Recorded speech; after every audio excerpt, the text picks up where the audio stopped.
በጣም ይገርማል አንዳንድ ጊዜና የጸሎት ክፍል ትልቅ ጥቅም አለው። በጣም ትልቅ ጥቅም አለው። 3 ጥቅም አለው። አንደኛ ቤቱ እንዲቀደስ ያደርገዋል። ቤቱ እኔና ቤቴ እግዚአብሔር እናመልካለን እናንተ የምታመልኩትን ምረጡ ነው ያለው መጽሐፈ ኢያሱ ላይ። እናንተ የምታመልኩትን ምረጡ እኔና ቤቴ እግዚአብሔር እናመልካለን።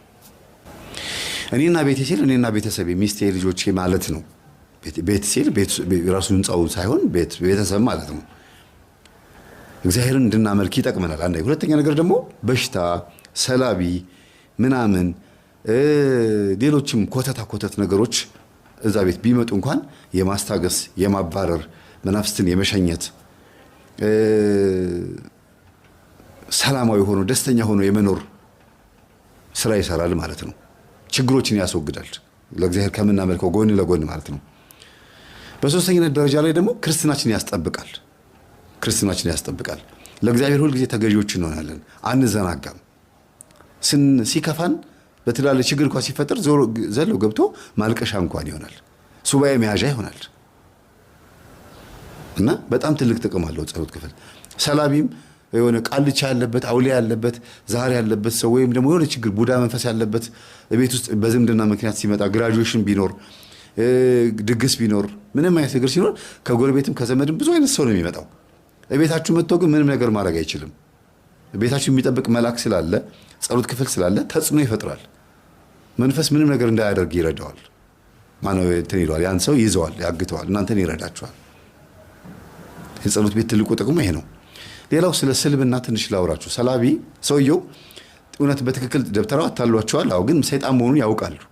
ምን ብሏቸዋል? ሰይጣንን ማዘዝ ይቻላል። አዎ፣ ከሆነ ጊዜ በኋላ ዞር ማለት ትችላላችሁ ነው የሚላቸው። ግን እንኳን ከሰይጣን ዞር ይሉ ደብተራው ራሱ ከነሱ ዞር አላላቸው። በጣም ብዙ የተሸወዱ ሰዎች አሉ በዚህ ስልብና። ቅድም እንዳብራራሁት ሰዎች እናንተን ሊጎዱ ሲፈልጉ የሚሰልቧችሁም ስልብና አለ።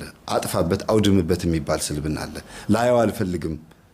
ጽንስ ከሆነ ስለብባት፣ አጨናግፈው፣ ጽንሱ እንዲሰለብ ወይም እንዲጨናገፍ ያደርገዋል። እውቀትም ከሆነ እውቀታችሁ እንዲሰለብ ያደርጋሉ። ሀብት ንብረት ከሆነ ሀብት ንብረት እንዲሰለብ ያደርጋሉ።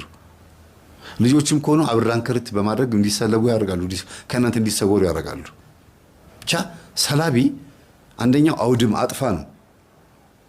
ሁለተኛው ሰላቢ ደግሞ እንካፈል ነው። ብቻህን አትብላ ነው። አበድሬ ነው። ስጠኝ፣ አበድረኝ፣ ከዛ በኋላ ተውልኝ። ከተበደራችሁ በኋላ ገንዘቡን እናንተ እንዳትጠይቁት አድርጎ ደግሞ እንደገና በራሳችሁ ገንዘብ ይጋብዛችኋል። ከዛ በኋላ ገንዘብ ይስጠኝ አትሉትም። በጣም ነው የምትቸገሩት። ስለዚህ ከሰላቢ ለመዳን መፍትሄው አንዱ ጸሎት ክፍል ነው። ጸሎት ቤት መኖር ነው። ሌላው አስራት በኩራት ማውጣት ነው። አስራት በኩራት ማውጣት ሰላቢ የሚባለው ነገር እናንተ ውስጥ እንዳይገባ ከፈለጋችሁ አስራት በኩራት የወጣበትን ገንዘብ መንካት አይችልም ሰይጣን። አይነካውም። የተባረከ ነው የሚሆነው ገንዘባችሁ።